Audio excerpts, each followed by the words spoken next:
ഒരു നായയുടെ വാല് 14 വർഷം പൈപ്പിലിട്ടാലും പുറത്തെടുത്താൽ അത് വീണ്ടും പഴയ രൂപത്തിലേക്ക് തന്നെ വളയും. നമ്മൾ മലയാളികൾക്കെല്ലാം വളരെ പരിചിതമായ ഒരു പഴയ തമാശയാണത്. പക്ഷേ ഇപ്പോൾ നിങ്ങളുടെ ഡ്രൈവിംഗ് ശീലങ്ങളും റോഡിൽ നിങ്ങൾ എങ്ങനെ പ്രതികരിക്കുന്നു എന്നതും ഇതേ നിയമമാണ് പിന്തുടരുന്നതെന്ന് പറഞ്ഞാൽ നിങ്ങൾ വിശ്വസിക്കുമോ? ശരിക്കും അത് വിശ്വസിക്കാൻ കുറച്ചു പാടാണ്.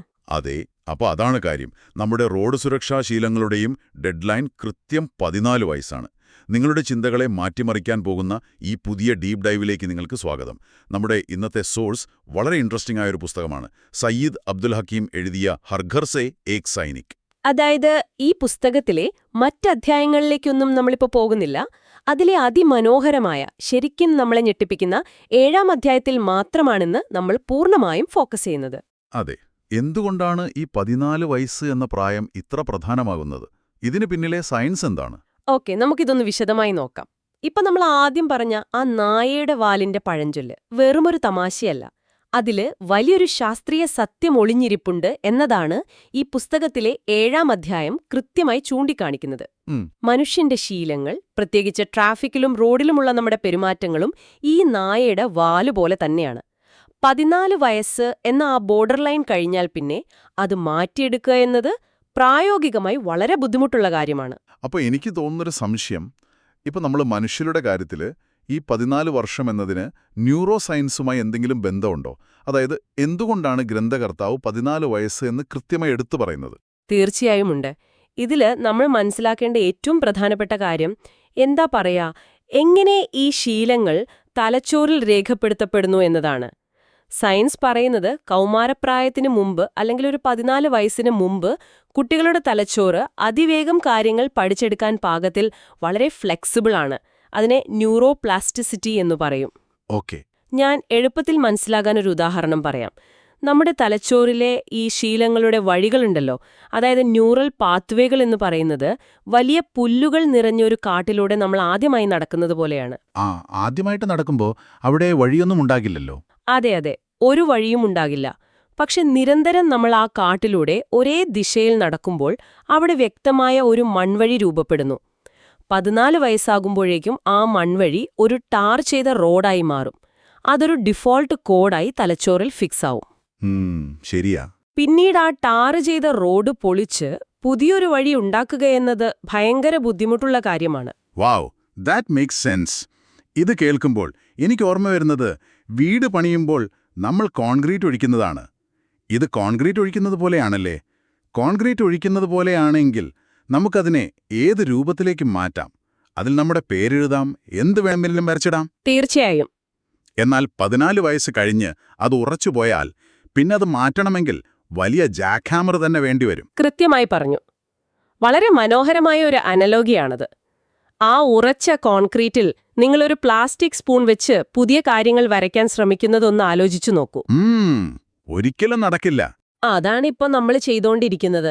നമ്മുടെ ഇപ്പോഴത്തെ ട്രാഫിക് ബോധവൽക്കരണ ക്ലാസുകളും ഫൈനുകളും റോഡ് സേഫ്റ്റി ക്യാമ്പയിനുകളും എല്ലാം ഈ പ്ലാസ്റ്റിക് സ്പൂണുകളാണ്.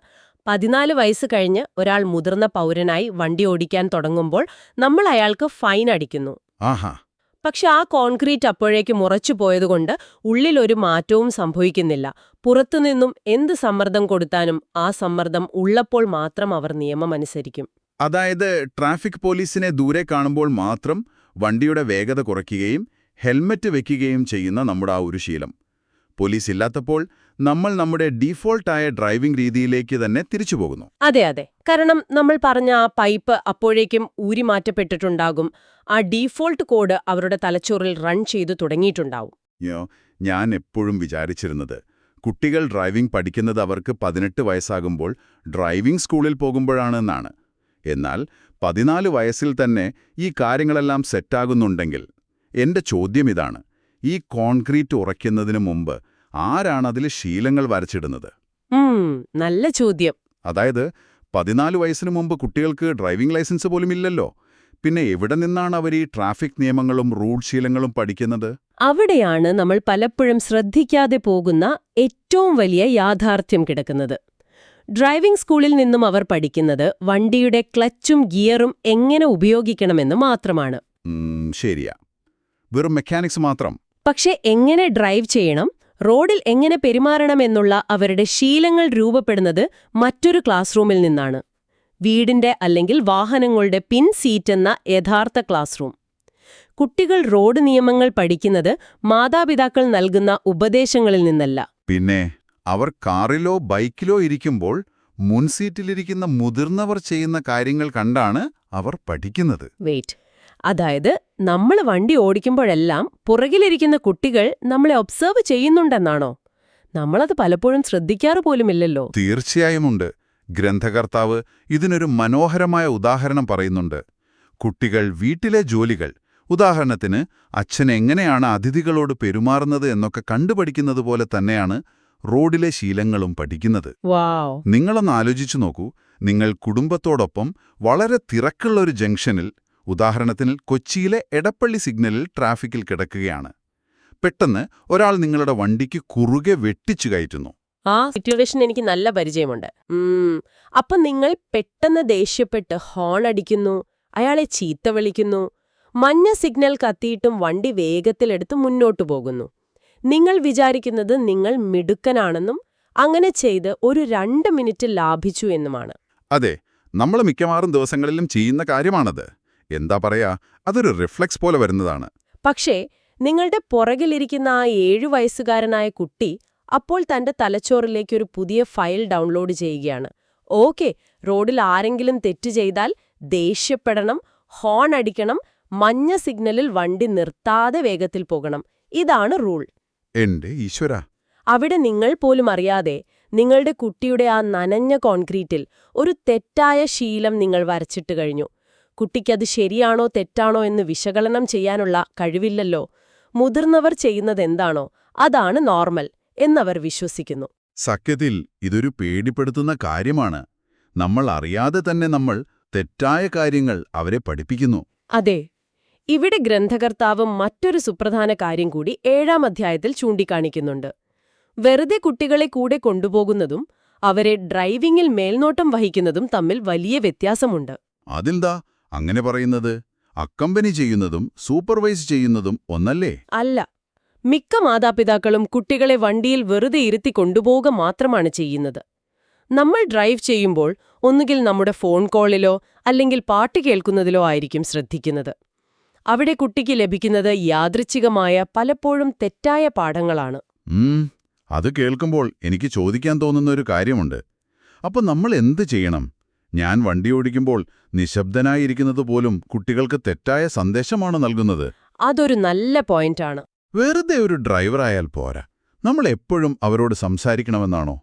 ഇവിടെയാണ് ഏറ്റവും ഇൻട്രസ്റ്റിംഗ് ആയ കാര്യം വരുന്നത്.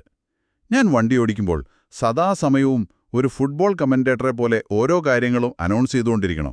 ഇതാ ഞാൻ ഗിയർ മാറ്റുന്നു, ഇപ്പം ഞാൻ ബ്രേക്ക് പിടിക്കുന്നു എന്നൊക്കെ പറഞ്ഞാൽ അത് ഭയങ്കര വെറുപ്പിക്കലാകില്ലേ? ഇല്ലില്ല, നിങ്ങളൊരു ഫുൾ ടൈം റേഡിയോ കമന്റേറ്റർ ആകണമെന്നല്ല പറയുന്നത്. പക്ഷെ ഡ്രൈവ് ചെയ്യുമ്പോൾ ഇടയ്ക്കിടെ ഉണ്ടാകുന്ന ഒരു 30 സെക്കൻഡ് മാത്രം നീളുന്ന ചെറിയ ടീച്ചിംഗ് മൊമെന്റുകൾക്ക് വലിയ പ്രാധാന്യമുണ്ട്. അതായത് ചെറിയ ചെറിയ കാര്യങ്ങൾ പറഞ്ഞുകൊടുക്കുക. അതെ, ഉദാഹരണത്തിന് നിങ്ങളൊരു ജംഗ്ഷനിൽ വണ്ടി നിർത്തുമ്പോൾ കുട്ടിയോട് പറയുക, നമ്മൾ എന്തിനാണിവിടെ വണ്ടി നിർത്തിയത്? കാരണം അവിടെ ആ വലിയ മരത്തിന്റെ മറവിൽ നിന്നൊരു സൈക്കിൾ വന്നാൽ നമുക്ക് കാണാൻ കഴിയില്ല. അതുകൊണ്ട് നമ്മൾ വണ്ടി സ്ലോ ചെയ്ത് നോക്കിയിട്ട് മാത്രമേ പോകൂ. ആഹാ, അപ്പോൾ ആ എന്തുകൊണ്ട് എന്നുള്ളത് അവർക്ക് മനസ്സിലാവല്ലേ? കൃത്യം. ഈ ചെറിയ വിശദീകരണങ്ങൾ നിങ്ങൾ 100 കണക്കിന് തവണ ആവർത്തിക്കുമ്പോൾ ഭാവിയിൽ അവർ സ്വന്തമായി വണ്ടി എടുക്കുമ്പോൾ അത് അവരുടെ ഉള്ളിൽ ഒരു ഇൻസ്റ്റിങ്ക്റ്റായി അല്ലെങ്കിൽ ഒരു റിഫ്ലെക്സായി മാറും. വാവ്! അവർ പോലും അറിയാതെ ഇത്തരം ബ്ലൈൻഡ് സ്പോട്ടുകളിൽ എത്തുമ്പോൾ അവരുടെ കാലുകൾ ബ്രേക്കിലേക്ക് പോകും. കാരണം 14 വയസ്സിന് മുമ്പ് ആ കോൺക്രീറ്റിൽ നിങ്ങൾ വളരെ കൃത്യമായത് വരച്ചിട്ടിട്ടുണ്ട്. അത് വളരെ പവർഫുള്ളായ ഒരു ആശയമാണ്. അപ്പോൾ നമ്മളാണ്, അച്ഛനമ്മമാരാണ് അവരുടെ റോഡ് സുരക്ഷയുടെ ആദ്യത്തെയും ഏറ്റവും പ്രധാനപ്പെട്ടതുമായ അധ്യാപകർ. എന്നാൽ എനിക്കിവിടെ മറ്റൊരു ഡയമെൻഷൻ കൂടി ചിന്തിക്കാൻ തോന്നുന്നു. എന്താണ്? ഇപ്പൊ കുട്ടികൾ നമ്മളെ നിരീക്ഷിച്ച് നമ്മുടെ മോശം ശീലങ്ങൾ പഠിക്കുമെങ്കിൽ അവർക്ക് നമ്മളെ തിരുത്താനും കഴിയില്ലേ? ഇതിനൊന്ന് റിവേഴ്സ് എഞ്ചിനീയറിംഗ് ചെയ്യാൻ സാധിക്കുമോ? അതായത് മുതിർന്നവരായ നമ്മളെ ട്രാഫിക് പോലീസും ഫൈനും ഒന്നും നന്നാക്കുന്നില്ല എന്ന് നമ്മൾ തുടക്കത്തിൽ പറഞ്ഞല്ലോ. ആ സ്ഥാനത്ത് കുട്ടികൾക്ക് നമ്മളെ മാറ്റാൻ കഴിയുമോ? തീർച്ചയായും കഴിയും. ഇതിനെ വലിയൊരു പിക്ചറിലേക്ക് കണക്ട് ചെയ്ത് നോക്കുകയാണെങ്കിൽ ട്രാഫിക് പോലീസിനോ വലിയ ഫൈനുകൾക്കോ ചെയ്യാൻ കഴിയാത്ത മാറ്റങ്ങൾ വീട്ടിലെ കുട്ടികൾക്ക് ചെയ്യാൻ കഴിയും. കുട്ടികൾ വെറും നിരീക്ഷകർ മാത്രമല്ല, മാറ്റത്തിന്റെ വാഹകൾ കൂടിയാണ്. അതെങ്ങനെയാണ് വർക്ക് ചെയ്യുന്നത്? പുസ്തകത്തിൽ വളരെ മനോഹരമായൊരു വാചകമുണ്ട്. പിൻസീറ്റിലിരിക്കുന്ന കുട്ടി വണ്ടിയെടുക്കാൻ പോകുന്ന അച്ഛനോട് പറയുകയാണ്, പപ്പ ഹെൽമെറ്റ് വയ്ക്കൂ, പപ്പ സുരക്ഷിതമായി വീട്ടിൽ തിരിച്ചെത്താൻ ഞങ്ങൾ കാത്തിരിക്കുന്നുണ്ട്. ഈയൊരു ചെറിയ ഡയലോഗിന് ലോകത്തെ ഏത് ട്രാഫിക് നിയമത്തെക്കാളും വലിയ ശക്തിയുണ്ട്. ശരിയാ. കാരണം അവിടെ ജോലിസ്ഥലത്ത് ലേറ്റാവുമെന്നോ ഫൈൻ അടയ്ക്കേണ്ടി വരുമെന്നൊക്കെയുള്ള പേടിയല്ല, മറിച്ച് സ്നേഹമാണുള്ളത്. അല്ലേ? റോഡിലെ ക്യാമറയെ പേടിക്കുന്നതിനേക്കാൾ വലുതാണ് എന്റെ കുട്ടി എനിക്കായി കാത്തിരിപ്പുണ്ട് എന്ന തിരിച്ചറിവ്. അതെ, ആ ഇമോഷണൽ കണക്ഷനാണ് അവിടെ വർക്ക് ചെയ്യുന്നത്. പക്ഷെ ഇവിടെ നമ്മൾ ശ്രദ്ധിക്കേണ്ട ഒരു കാര്യമുണ്ട്. ഒരു കുട്ടിക്ക് കാറിന്റെ പിൻസീറ്റിൽ ഇരുന്നിങ്ങനെ സംസാരിക്കാൻ കഴിയണമെങ്കിൽ 3 കാര്യങ്ങൾ വീടിനുള്ളിൽ അനിവാര്യമാണെന്ന് ഗ്രന്ഥകർത്താവ് പറയുന്നു. ഏതൊക്കെയാണത്? ഒന്നാമത്തത് ഭാഷ. കുട്ടിക്ക് സംസാരിക്കാൻ ലളിതമായ വാക്കുകൾ ഉണ്ടായിരിക്കണം. സങ്കീർണമായ മോട്ടോർ വാഹന നിയമങ്ങളോ ഉപദേശങ്ങളോ അല്ല, വളരെ സ്പെസിഫിക്കായ വാക്കുകൾ. ഉദാഹരണത്തിന് സീറ്റ് ബെൽറ്റ് ഇടൂ എന്നൊക്കെ. അതെ, പപ്പ സീറ്റ് ബെൽറ്റ് ഇടൂ, ഫോൺ താഴെ വെക്കൂ എന്നൊക്കെയുള്ള ലളിതമായ വാക്കുകൾ. രണ്ടാമത്തേത് അനുവാദം. മുതിർന്നവരെ തിരുത്താനുള്ള സ്വാതന്ത്ര്യം വീടിനുള്ളിൽ കുട്ടിക്ക് നൽകണം. പല വീടുകളിലും മുതിർന്നവർ തെറ്റു ചെയ്താൽ അത് ചൂണ്ടിക്കാണിക്കാൻ കുട്ടികൾക്ക് പേടിയായിരിക്കും. ആ പേടി മാറ്റണം. അത് ശരിയാ. നമ്മുടെ ഒരു ഇന്ത്യൻ പാരന്റിംഗ് സിസ്റ്റത്തില് മുതിർന്നവർ പറയുന്നത് എപ്പോഴും ശരിയാണെന്നാണല്ലോ വെപ്പ്. അപ്പോൾ കുട്ടികൾ തിരുത്തുമ്പോൾ അത് കേൾക്കാനുള്ള മനസ്സ് നമ്മൾ കാണിക്കണം. കൃത്യമായി പറഞ്ഞു. അതാണ് മൂന്നാമത്തെ പോയിന്റായ അംഗീകാരം. കുട്ടി ഒരു കാര്യം പറയുമ്പോൾ മുതിർന്നവർ അത് അനുസരിക്കുന്നുണ്ടെന്ന് അവർക്ക് കാണിച്ചു കൊടുക്കണം. കുട്ടി പറയുമ്പോൾ നമ്മൾ ഫോൺ താഴെ വെച്ചാൽ അല്ലെങ്കിൽ ഹെൽമെറ്റ് വെച്ചാൽ താൻ പറയുന്നത് ഈ കുടുംബത്തിൽ വിലയുള്ള കാര്യമാണെന്നും മുതിർന്നവർ കേൾക്കുന്നുണ്ടെന്നുമുള്ള ആത്മവിശ്വാസം കുട്ടിക്ക് ലഭിക്കും. എങ്കിലും പ്രായോഗികമായി ചിന്തിക്കുമ്പോൾ എനിക്കൊരു സംശയമുണ്ട്. നമ്മൾ മുതിർന്നവർക്ക്, പ്രത്യേകിച്ച് വർഷങ്ങളായി വണ്ടിയോടിക്കുന്നവർക്ക് വലിയ ഈഗോ ഉള്ളവരല്ലേ നമ്മൾ? അതെ, അവിടെയാണ് പ്രശ്നം. ഒന്ന് ആലോചിച്ചു നോക്കൂ. ഞാൻ 20 വർഷമായി വണ്ടിയോടിക്കുന്ന ആളാണ്. എന്റെ 6 വയസ്സുള്ള കുട്ടി വന്ന് എന്നെ ഡ്രൈവിംഗ് പഠിപ്പിക്കാൻ ശ്രമിക്കുമ്പോൾ സീറ്റ് ബെൽറ്റ് ഇടച്ച എന്ന് പറയുമ്പോൾ എനിക്ക് പെട്ടെന്നത് അംഗീകരിക്കാൻ കഴിയുമോ? നീ എനിക്ക് ക്ലാസ് എടുക്കണ്ട, ഞാൻ നിന്നേക്കാൾ എത്രയോ കാലമായി വണ്ടി ഓടിക്കുന്നു എന്നൊരു ഈഗോ അവിടെ ഒരു പ്രശ്നമായി മാറില്ലേ? അത് വളരെ സ്വാഭാവികമായ ഒരു പ്രതികരണമാണ്. തുടക്കത്തിൽ മുതിർന്നവർക്ക് വലിയ ഈഗോ തോന്നാം, ദേഷ്യം വരാം. പക്ഷെ പുസ്തകത്തിലെ വരികൾ വെച്ച് ഇതിനൊരു മറുപടിയുണ്ട്. കുട്ടികളുടെ ഏറ്റവും വലിയ പ്രത്യേകത എന്താണെന്ന് വെച്ചാൽ അവരൊരു കാര്യം പിടിച്ചാൽ അത് വിടില്ല. അവർ റിലന്റ്ലെസ് ആണല്ലേ? അതെ, അവർക്ക് മടുപ്പില്ല. നിങ്ങളുടെ ഈഗോ എന്താണെന്നോ സമൂഹത്തിൽ നിങ്ങളുടെ വില എന്താണെന്നോ അവർക്ക് വിഷയമല്ല. അവർക്ക് നിങ്ങൾ സുരക്ഷിതമായി വീട്ടിലെത്തണം എന്നത് മാത്രമാണ് വിഷയം. എല്ലാ ദിവസവും കുട്ടി ഇത് ആവർത്തിക്കുമ്പോൾ നിങ്ങളുടെ ആ പ്രതിരോധം, ആ വലിയ ഈഗോ പതുക്കെ ഇല്ലാതാകും. അത് ശരിയാ. ആദ്യം ഒരുപക്ഷെ നിങ്ങൾ ദേഷ്യപ്പെട്ടേക്കാം, പിറ്റേ ദിവസം അതിനെ തമാശയായി എടുത്തേക്കാം. ഒടുവിൽ കുട്ടിയുടെ ആ നിരന്തരമായ സ്നേഹത്തിനും നിർബന്ധത്തിനും മുന്നിൽ ആ ഈഗോ ഉരുകിത്തീരും. അതൊരു ശീലമായി മാറും. കുട്ടികളുടെ ആ നിർബന്ധം ഏതു വലിയ ഈഗോയെയും തകർക്കാൻ പോന്നതാണ്. പോയിന്റ്. അത് വളരെ ശരിയാണ്. കുട്ടികൾ വാശി പിടിച്ചാൽ നമ്മൾ അവസാനം എന്തും സമ്മതിച്ചു കൊടുക്കും. അപ്പോ സുരക്ഷയുടെ കാര്യത്തിലും ആ വാശി നല്ലതിനാണ്. അവരുടെ ആ വിടാത്ത പ്രകൃതം നമ്മളെ മാറ്റും. അപ്പോൾ എനിക്കൊരു കാര്യം കൂടി ചോദിക്കാനുണ്ട്. ചോദിച്ചോളൂ. കുട്ടികളാണ് ഈ റോഡ് സുരക്ഷയിൽ ഇത്രയും വലിയ മാറ്റം കൊണ്ടുവരാൻ പോകുന്നതെങ്കിൽ നമ്മുടെ സ്കൂളുകൾ എന്തുകൊണ്ടാണ് ഇക്കാര്യത്തിൽ ഇത്ര വലിയ പരാജയമാകുന്നത്? സ്കൂളുകളിൽ നമ്മൾ റോഡ് സേഫ്റ്റിയും ട്രാഫിക് നിയമങ്ങളും പഠിപ്പിക്കാറില്ലേ? അവിടെയാണ് നമ്മൾ നമ്മുടെ വിദ്യാഭ്യാസ രീതിയെക്കുറിച്ച് കുറച്ചുകൂടി ആഴത്തിൽ ചിന്തിക്കേണ്ടത്. സ്കൂളുകളിലെ പരമ്പരാഗത രീതിയിലുള്ള തിയറി മാത്രം വെച്ചുള്ള ബോറിംഗ് വർക്ക്ഷീറ്റുകളും പേപ്പറിലെ ട്രാഫിക് സൈനുകളും തീർത്തും പരാജയമാണെന്നാണ് ഹക്കീം തന്റെ പുസ്തകത്തിൽ പറയുന്നത്. അതെന്താ അങ്ങനെ പറയാൻ കാരണം? അതിൽ വളരെ രസകരമായ എന്നാൽ ചിന്തിപ്പിക്കുന്ന ഒരു ഉദാഹരണം പറയുന്നുണ്ട്. നിങ്ങളൊരു ക്ലാസ് റൂം സങ്കൽപ്പിക്കുക. ഒരു കുട്ടി പേപ്പറിൽ റോഡ് സൈനുകളെക്കുറിച്ച് പഠിക്കുകയാണ്. ഒന്നാമത്തെ സൈൻ നോക്കുന്നു, രണ്ടാമത്തെ സൈൻ നോക്കുന്നു, മൂന്നാമത്തെ സൈൻ എത്തുമ്പോഴേക്കും ആ കുട്ടി ഉറപ്പായിട്ടും ജനലിലൂടെ ആകാശത്തേക്ക് നോക്കി പുറത്ത് പക്ഷി പറക്കുന്നത് കാണുകയാവും. ശരിയാണ്. കാരണം അതത്രത്തോളം വിരസമാണ്. അതെ. ആർക്കാണ് ഈ പേപ്പറിലെ കറുപ്പും വെളുപ്പും അടയാളങ്ങൾ നോക്കിയിരിക്കാൻ താൽപ്പര്യം? പ്രത്യേകിച്ച് ഇന്നത്തെ കാലത്തെ സ്മാർട്ടായ കുട്ടികൾക്ക് നമ്മൾ പുറത്ത് റോഡിൽ കാണുന്ന യാഥാർത്ഥ്യവും ക്ലാസ് റൂമിൽ ഒരു പേപ്പറിൽ പഠിക്കുന്ന തിയറിയും തമ്മിൽ വലിയ അന്തരമുണ്ട്. തീർച്ചയായും ക്ലാസ്സിൽ പഠിക്കുന്നത് അവർ യഥാർത്ഥ റോഡിൽ കാണുന്നില്ല. ഇതിനുള്ള പരിഹാരമായി ഗ്രന്ഥകർത്താവിന്റെ എച്ച് ഫൗണ്ടേഷൻ മുന്നോട്ട് വയ്ക്കുന്ന ആശയം വളരെ നൂതനവും പ്രായോഗികവുമാണ്. കമ്പ്യൂട്ടർ ലാബുകളിലെ ഇന്ററാക്റ്റീവ് ഗെയിമുകൾ. ഗെയിമുകളോ? അതെങ്ങനെയാ? അതായത് ഗെയിം ബേസ്ഡ് ലേണിംഗ്. കുട്ടികൾക്ക് വീഡിയോ ഗെയിമുകൾ പോലെയുള്ള സിമുലേഷനുകളിലൂടെ റോഡ് സുരക്ഷ പഠിപ്പിക്കുക. ഓ, അപ്പോൾ ഇതിനർത്ഥം എന്താണ്? നമ്മൾ നേരത്തെ പറഞ്ഞ കോൺക്രീറ്റ് ഉദാഹരണം പോലെ എനിക്കിതൊരു ചെറിയ അനലോഗിലേക്ക് മാറ്റാൻ തോന്നുന്നു. പറയൂ. ഇത് നീന്തൽ പഠിക്കുന്നത് പോലെയാണോ? അതായത് കരയിലിരുന്ന് നീന്തലിനെക്കുറിച്ച് എത്ര വലിയ പുസ്തകം വായിച്ചാലും ആരും നീന്താൻ പഠിക്കില്ല. നീന്താൻ പഠിക്കണമെങ്കിൽ ആ വ്യക്തി വെള്ളത്തിൽ തന്നെ ഇറങ്ങണം.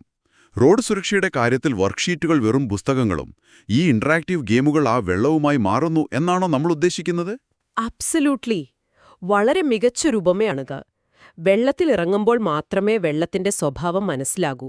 ഈ ഗെയിമുകളിലൂടെ സംഭവിക്കുന്നത് അതാണ്. വർക്ക്ഷീറ്റിൽ ഒരു കുട്ടി ഒരു ട്രക്ക് തിരിയുന്നത് കാണുന്നത് വെറുമൊരു ചിത്രം മാത്രമാണ്. പെട്ടെന്ന് ഒരു വലിയ ട്രക്ക് മുന്നിലേക്ക് തിരിയുന്നു. അവിടെ കുട്ടി പെട്ടെന്നൊരു തീരുമാനമെടുക്കണം. കുട്ടി തെറ്റായ തീരുമാനമാണ് എടുക്കുന്നതെങ്കിൽ ഗെയിമിൽ വലിയൊരു ശബ്ദം കേൾക്കുകയും സ്ക്രീൻ മുഴുവൻ ഒന്ന് കുലുങ്ങുകയും ചെയ്യും. ച്ചല്ലോ എന്നൊരു ഭയം. ആ പാനിക് അവരുടെ പേപ്പറിൽ എഴുതുന്ന ഉത്തരങ്ങളെയല്ല, മറിച്ച് അവരുടെ റിഫ്ലെക്സുകളെയാണ് പരിശീലിപ്പിക്കുന്നത്. That is mind blowing. ആ ഗെയിമിലെ ചെറിയ ഭയം അവരെ റിയൽ ലൈഫിൽ അലേർട്ടാക്കും. തീർച്ചയായും. 8 വയസ്സിൽ ഇങ്ങനെ കളികളിലൂടെ പഠിക്കുന്ന ആ സിമുലേഷനിലൂടെ അവർ ആർജിച്ചെടുക്കുന്ന തീരുമാനമെടുക്കാനുള്ള കഴിവുകൾ അടുത്ത 60 വർഷത്തേക്ക് അവരുടെ മനസ്സിൽ മായാതെ നിൽക്കും.